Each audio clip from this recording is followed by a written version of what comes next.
গতকালকে মাইলস্টোন স্কুলের দুর্ঘটনার সময় কিছু দোকানদার 2 লিটার পানির বোতলের দাম নিয়েছে তারা 600 টাকা। আবার কিছু কিছু রিক্সা চালক দেখলাম 100 টাকার ভাড়া নিচ্ছে 1000 টাকা। আপনি চিন্তা করতে পারেন যে এতগুলো বাচ্চা মারা যাচ্ছে, এরপরেও এই মানুষের হৃদয়ে বিন্দু মাত্র কোনো দয়া হচ্ছে না। এরা কবে মানুষ হবে আপনি বলতে পারেন? এতগুলো স্টুডেন্টের জীবন যেখানে শেষ হয়ে যাচ্ছে সেই সময় তারা এই ধরনের অমানবিক কাজ করতেছে। অথচ দেখেন এই মেহরিন চৌধুরী নামের শিক্ষিকা, যিনি তার স্টুডেন্টদেরকে বাঁচানোর জন্য নিজের জীবনকে বিলিয়ে দিয়েছে, তিনি বলছেন আমি একজন মানুষ দুনিয়া থেকে চলে গেলে তাতে কোনো ক্ষতি হবে না, কিন্তু আমার এই ফুটন্ত ফুল, আমার স্টুডেন্ট, আমার ছাত্ররা যদি দুনিয়া থেকে বিদায় হয়ে যায়, এটা আমি শিক্ষিকা হিসেবে কখনো মেনে নিতে পারি না। তার হাজবেন্ড জিজ্ঞেস করলো যে তোমার বাসায় তো 2টা সন্তান আছে, তুমি একবারও কি তাদের কথা চিন্তা করলা না? তুমি স্টুডেন্টদের কথা চিন্তা করলা? তখন তিনি তার স্বামীকে বলছেন, দেখো এই কঠিন সময় আমি বাচ্চাদেরকে ফেলে নিজের জীবন নিয়ে পালাতে পারতাম, কিন্তু আমি যখন দেখলাম আমার বাচ্চারা, আমার স্টুডেন্টরা আমার চোখের সামনে শেষ হয়ে যাচ্ছে,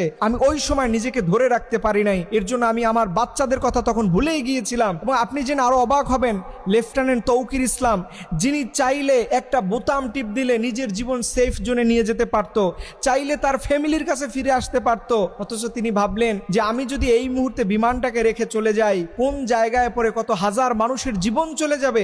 এই চিন্তা ভাবনা করে পাইলট শেষ বিন্দু পর্যন্ত বিমানের মধ্যে ছিলেন। তার সুযোগ ছিল বেঁচে ফেরার, কিন্তু তিনি ফিরলেন না। তিনি সেই জায়গাতে নিজের জীবন দিয়ে এ দেশের মানুষকে রক্ষা করলেন। অথচ আমরা আসলে কোন মানসিকতার গল্প বলি, অথচ দেখেন দিনে দিনে আমরা কোন মানুষে পরিণত হই। সামান্য 30 টাকা এক বোতলের পানির দাম, সেই পানির মায়া আমরা ছাড়তে পারি না। যেখানে 40, 50, 100 টাকা একটা রিক্সাওয়ালার দাম হয়, যেখানে আমরা খুশি হয়ে অনেক রিক্সাওয়ালার বোনাস দেই, অথচ এই কাজটা তারা কিভাবে করলো? এই বিপদের মধ্যে আমরা কিছু বিষয় দেখলাম, কিছু মানুষ সেলফি তোলার জন্য সমানে দাঁড়িয়ে থাকে, অ্যাম্বুলেন্সকে সাইড দিচ্ছে না। আবার আজকে আমরা দেখলাম যে আমাদের গভর্নমেন্ট সে সাহায্য নেওয়ার জন্য ফেসবুকে স্ট্যাটাস দিচ্ছে, এই দুর্ঘটনায় যারা আক্রান্ত হয়েছে তাদের সাহায্যের জন্য সরকারি ফান্ডে আপনারা জমা দেন।